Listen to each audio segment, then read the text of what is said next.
Hello everyone, welcome to exam भी। दोस्तों बहुत स्वागत है आप सभी का एग्जाम भी के इस प्लेटफॉर्म में। मेरा नाम है कैलाश तिवारी। दोस्तों एसबीआई एसओआईटी वाले स्टूडेंट्स के लिए बहुत अच्छी एक हम कह सकते हैं अपॉर्चुनिटी है।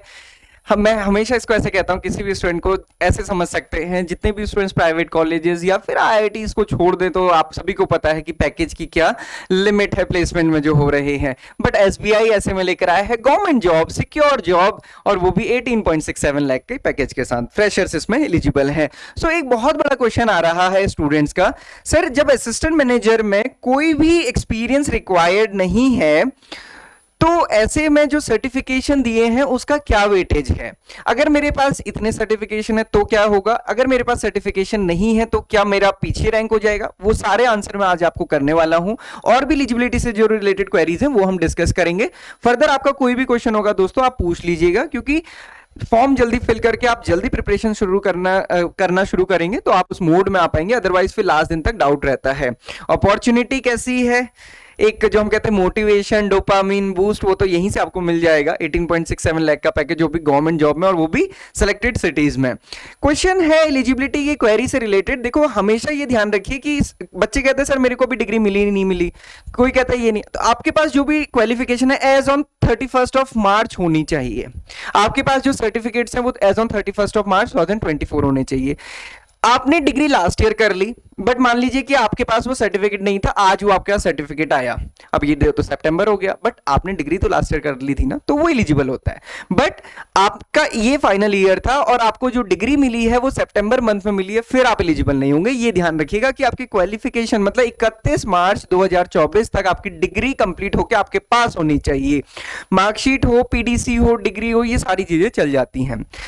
क्वालिफिकेशन से रिलेटेड स्टूडेंट्स का है, देखिए ग्रेजुएशन बीटेक और बीई में चलेगा। एमसीए मतलब बीसीए खाली आपने किया है तो आप एलिजिबल नहीं है, एमसीए या इक्विवेलेंट तब आप इसमें एलिजिबल हैं।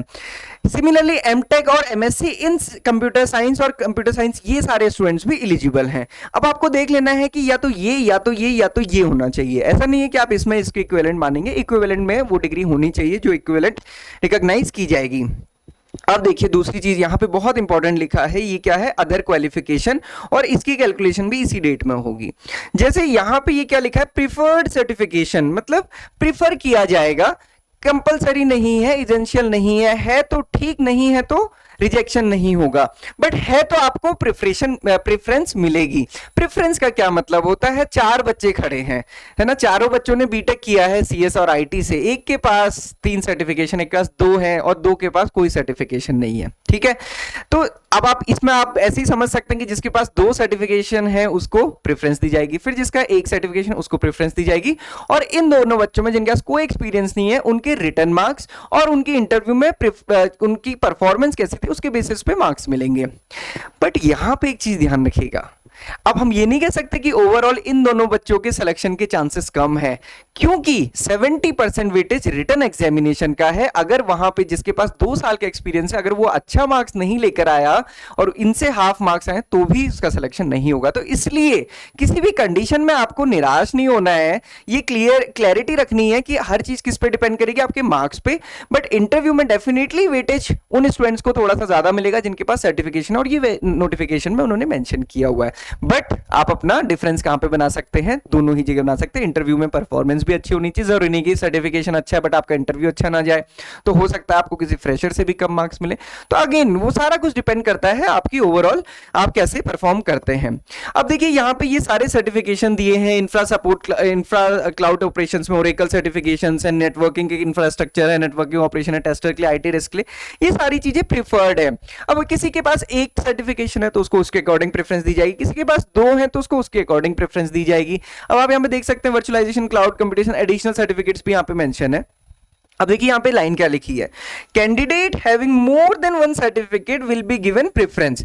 एक से ज्यादा सर्टिफिकेट होंगे तो उसको ज्यादा प्रेफरेंस मिलेगी, है ना, गिवन प्रेफरेंस। अब ये आप समझ सकते हैं कि कैसे कैसे होने वाला है। बट एक चीज ध्यान में रहे दोस्तों, यहां पे देखिए एक चीज है, work experience not required, specific skills not required. तो किसी भी कंडीशन में कोई भी फ्रेश ग्रेजुएट है वो ये नहीं कह सकता कि सर मेरे चांसेस तो कम है, क्योंकि ये कई सारे बच्चों ने कहा कि सर मेरा तो एक्सपीरियंस नहीं है, जो लोग ओरेकल में 2 साल से 3 साल साल से जॉब कर रहे हैं उनको प्रेफरेंस मिलेगी। सो दोस्तों प्रेफरेंस मिल सकती है, बट एग्जामिनेशन का रूट दोनों का वही है। रिटर्न में मार्क्स आपके ज्यादा आएंगे तो आपका सिलेक्शन होगा। 30% वेटेज इंटरव्यू का है, वहां पे थोड़ा हो सकता है, बट अगर आप वो भी अच्छा देंगे तो डेफिनेटली आपका भी सिलेक्शन होगा। क्योंकि ऐसा कुछ नहीं है कि बिल्कुल फ्रेशर्स को लेना ही नहीं है, क्योंकि वो होता तो वो नोटिफिकेशन में मेंशन करते।